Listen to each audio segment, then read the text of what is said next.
히브리서는 예수님의 직분 중 하나인 그분의 제사장직에 대해서 잘 다루고 있습니다. 그리스도이신 예수님에게는 세 가지 직분이 있습니다. 무엇인지 혹시 기억나시나요?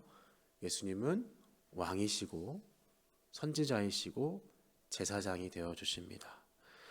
그분이 우리를 보호하시고 통치하시는 왕이시고 우리를 가르치시고 인도하시는 선지자가 되시고 또한 우리를 위해서 친히 자기 자신을 제물로 바치시고 단번에 저세로 하나님과 화목해 하시는 대제사장이 되어 주시는 것입니다. 우리는 그런 예수님의 사역을 믿습니다. 오늘 읽었던 본문은 특별히 우리 예수님의 대제사장 되시는 그분의 두 가지 속성을 표현하고 있습니다. 먼저는 예수님의 영원한 하나님 되심에 대해서 이야기하고 있어요. 14절 말씀을 다시 읽어보겠습니다. 그러므로 우리에게 큰 대제사장이 계시니 승천하시니 곧 하나님의 아들 예수시라. 네, 14절만 읽을게요. 승천하시니 하나님의 아들이라는 말은 무슨 말을 하는 것입니까? 예수님이 바로 놀라우신 하나님이라는 말을 하고 있는 것입니다.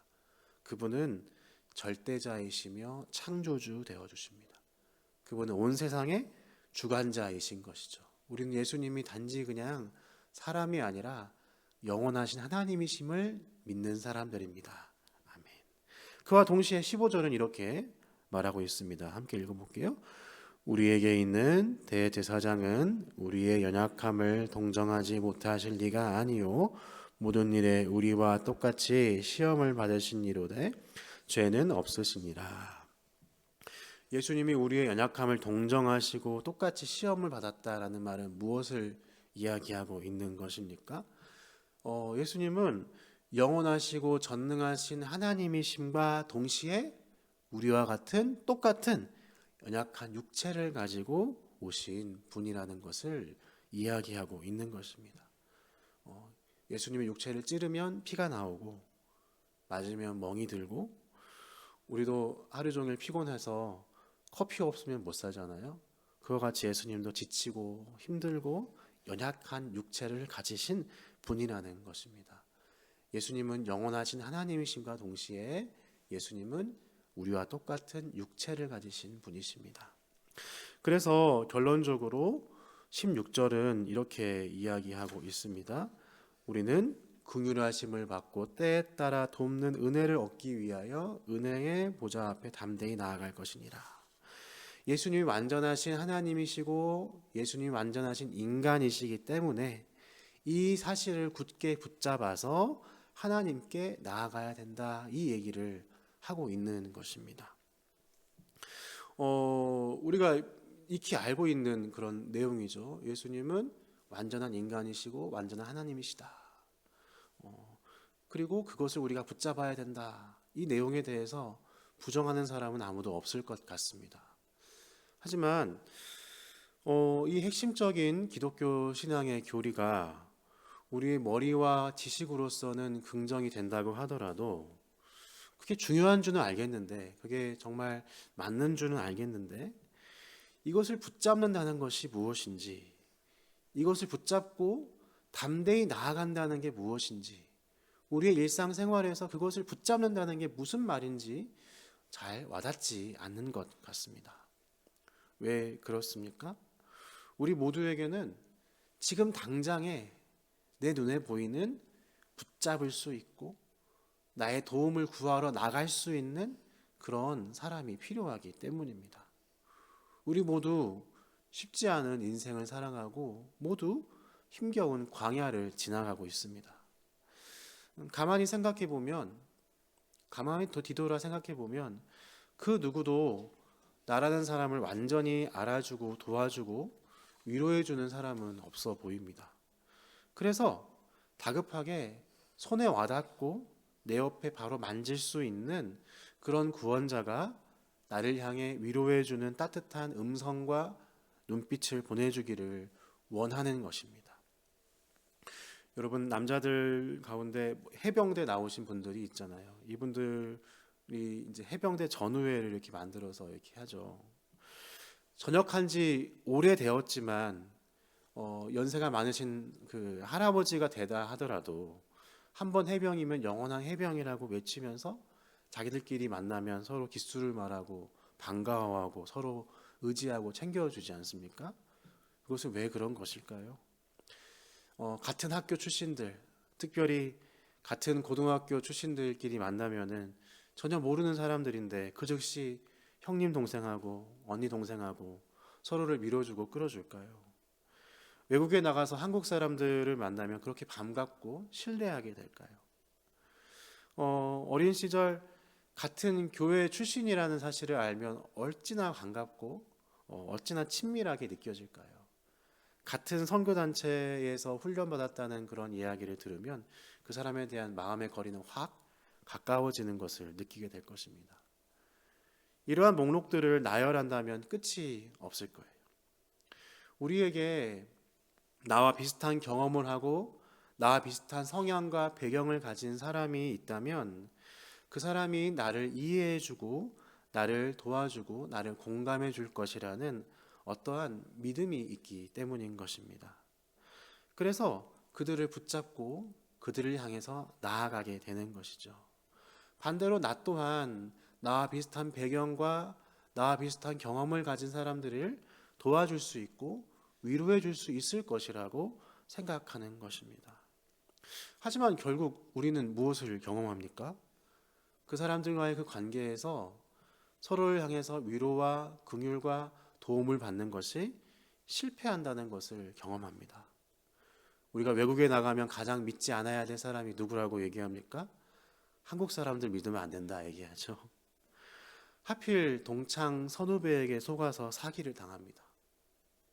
내가 그렇게 믿고 싶을 뿐이지, 내가 그렇게 의지하고 싶을 뿐이지, 나와 같은 경험과 배경을 가진 성향을 가진 사람도 모든 것을 공감해주고 도움을 줄 수 없는 것입니다. 심지어 같은 피를 나눈 우리의 친가족도 우리의 완전한 공감자와 완전한 도움이 되지 못합니다. 저희 아버지가 그 신장 투석 환자이십니다. 그래서 병원에 다녀오면 하루 종일 누워서 좀 쉬셔야 돼요. 근데 어떤 날은 아들 된 제가 이렇게 아버지를 잘 공감하고 그분을 잘 위로하고 하는 때도 있지만 또 어떨 때는 아버지가 답답하기도 하고 아버지에 대해서 원망하는 마음들이 생기는 것이죠. 그가 힘든 줄 알지만 완전히 공감하지 못하고 완전히 도와드리지 못하고 저의 스케줄이 더 중요한 것입니다. 여러분, 우리 모두 그렇지 않습니까? 비슷한 배경, 같은 성향, 같은 경험, 여러 가지 나를 공감해주고 나에게 도움을 줄 수 있고 나에게 위로를 줄 수 있을 것이라고 생각하는 그 대상을 의지하고 믿지만, 그렇게 보이지만 우리가 단지 그렇게 믿고 싶을 뿐이지 그 사람이 우리의 구원자가 되지 못한다는 것입니다. 하지만 다른 방법이 없습니다. 그런 사람에게, 한 사람에게 그런 도움을 받지 못하고 위로를 받지 못한다는 실망을 하게 되면 또 다른 대안이 없기 때문에 다른 사람을 찾아 나섭니다. 다 새롭게 만나게 된 또 다른 나와 어떤 공통점을 가진 사람을 보면서 본능적으로 그를 의지하고 그를 따르게 되는 것이죠. 우리는 마치 다람쥐가 쳇바퀴 돌듯이 계속해서 대상을 바꿔가면서 우리가 의지할 사람을 찾는 것입니다. 하지만 우리에게 오늘 주시는 말씀은 헛된 소망을 쫓아가는 우리에게 진짜 소망이 있다고 말해주고 있습니다. 우리가 기억하고 붙잡아야 할 것은 의지할 것을 찾아 헤매고 헛된 것에 끊임없이 소망을 두길 반복하는 우리의 인생을 위해서 예수님께서 대제사장이 되어 주셨다는 것입니다. 우리에게 진정한 위로와 긍휼과 도움을 허락하기 위해서 예수님께서 우리의 대제사장이 되어 주신 것입니다. 16절의 본문은 긍휼하심을 받기 위해서 은혜의 보좌 앞에 나아가라고 말하고 있습니다. 오직 예수님만이 우리를 진정으로 공감하고 긍휼히 여길 수 있는 것입니다. 왜 그렇습니까? 그분은 우리의 모든 고통을 아시고 몸소 그 모든 질고를 경험해 보셨기 때문인 것입니다. 그분은 우리 육체의 연약함을 경험할 이유가 없는 죄가 없으신 의인이셨습니다. 그분의 신성으로, 그분의 하나님 되심으로 그냥 아시면 되는 것이었습니다. 그렇지만 그분은 그냥 아는 것에 만족하지 않으셨어요. 그분은 직접 우리를 향해서 찾아오시고 우리와 똑같은 연약한 육체를 입으셔서 우리를 공감하시고 우리를 동참하여 주신 것입니다. 왜요? 우리에게 진짜 진정한 긍휼을 베풀고 싶으셨기 때문인 것입니다. 우리를 위해서 몸소 그 연약한 육체 가운데 들어오신 것입니다. 여러분, 그래서 예수님만이 우리의 진짜 친구가 되어주시는 거예요. 소울메이트라고 그러죠. 나의 마음을 가장 잘 아는 소울메이트. 예수님이 우리의 소울메이트가 되어주시는 거예요. 그분은 그 어떤 사람도 경험할 수 없고 그 어떤 사람도 모두 알 수 없고 그 단지 짐작만 할 수 있는 그 나의 내면의 모든 내밀한 이야기들을 몸소 체험하시며 알고 공감하시는 것이죠. 고되고 피곤하고 다리 아프고 어깨 아프고 배고프고 춥고 우리 인생의 질고가 무엇인지를 몸소 체험하시고 그 고통을 체휼하시는 것입니다. 우리가 붙잡는 다른 대상들과는 다르게 그분은 완전하게 나의 모든 것을 경험하신 것입니다. 여러분, 예수님은 어떤 분이십니까? 그분은 나를 아시는 분이에요. 그분이 육체를 입으심으로 나를 아시는 분인 거예요. 내 마음이 어떤지, 나에게 어떤 떨림이 있는지, 나의 마음이 어떤 번민이 있는지, 나에게 어떤 고통이 있는지를 그분만이 날 온전히 알고 계신 거예요. 그래서 날 향한 긍휼을 품으실 수 있는 분이 되신 것입니다. 하지만 정말 중요한 사실은 그분이 우리에게 진짜 긍휼을 품으실 수 있는 친구가 되신다는 것에 그치지 않는다는 것입니다. 그분은 긍휼을 품으시지만 그와 동시에 우리에게 진짜 도우심을 주실 수 있는 분이십니다. 그분은 우리가 어두움의 자리에 있고 외로움의 자리가 있고 공감이 필요한 자리에 있다는 것을 아시고 함께 우시고 위로하시는 분만이 아닌 거예요. 그분은 영원하신 하나님, 능력이 많으신 전능하신 하나님으로서 우리가 낙심하고 있는 그 자리에서 우리를 도우실 수 있는 분이신 것입니다. 그분은 때에 따라서 우리에게 완전한 보호와 완전한 인도하심이 무엇인지를 분명히 알고 그것을 제공하실 수 있는 분이신 거예요. 그래서 그분이 우리의 영원하신 왕이시고 승리하신 대제사장이 되시는 겁니다. 그분은 능력이 많으시고 그 능력으로 우리를 도우십니다. 나를 가장 아시고 나에게 가장 진정한 긍휼을 베푸실 수 있어서 나의 필요가 무엇인지를 가장 그의 몸으로 경험하신 분이 우리를 향해서 가장 적절한, 가장 좋은 도움을 주실 수 있는 영원한 하나님이신 것입니다. 그래서 그분은 우리에게 그의 능력에 따라 도우심을 베푸실 능력이 충분하신 것입니다. 여러분, 그러므로 우리는 예수님이 완전하신 인간이시고 또한 완전하신 하나님이시라는 이 사실을 굳건하게 두 손으로 붙잡아야 하는 것입니다. 그것을 굳건하게 붙잡아야 하는 것입니다. 그리고 그것을 근거로 해서 예수님이 계신 하늘 보좌를 향해서, 은혜의 보좌를 향해서 나아가야 하는 것입니다. 그것은 실제로 어떤 모습일까요? 우리 삶에 여러 산적한 쌓여있는 문제들이 있습니다. 해결할 수 없는 여러 가지 아픔들과 눈물과 또한 그것들에 치여서 허탈감에 빠져 있는, 매몰되어 있는 우리의 모습이 있습니다. 우리가 은혜의 보좌에 나아가는 것은 주님, 내가 이렇게 어떻게 할 수 없으니 나를 좀, 내 마음을 좀 위로해 주십시오 하고 눈물 흘리는 기도만이 되어서는 안 됩니다. 우리의 기도는 온전한 하나님이시고 온전한 사람이 되신 예수 그리스도를 굳게 붙잡으면서 그분이 우리에게 모든 긍휼과 모든 도우심을 줄 수 있다는 것을 굳게 붙잡으면서 그분이 일하실 것을 믿으며 기뻐하는 기도가 되어야 하는 것입니다. 우리의 입술에서 감사와 찬송이 나오는 기도가 되어야 하는 것이에요. 우리는 예수님 안에서 불가능한 꿈을 꾸는 사람들이 되는 것입니다. 내 눈에 보이는, 내 귀에 들리는 것에 만족하는 것이 아니라 불가능해 보이는 것을 믿으며 보이지 않는 것을 말하는 사람들이 되는 것입니다.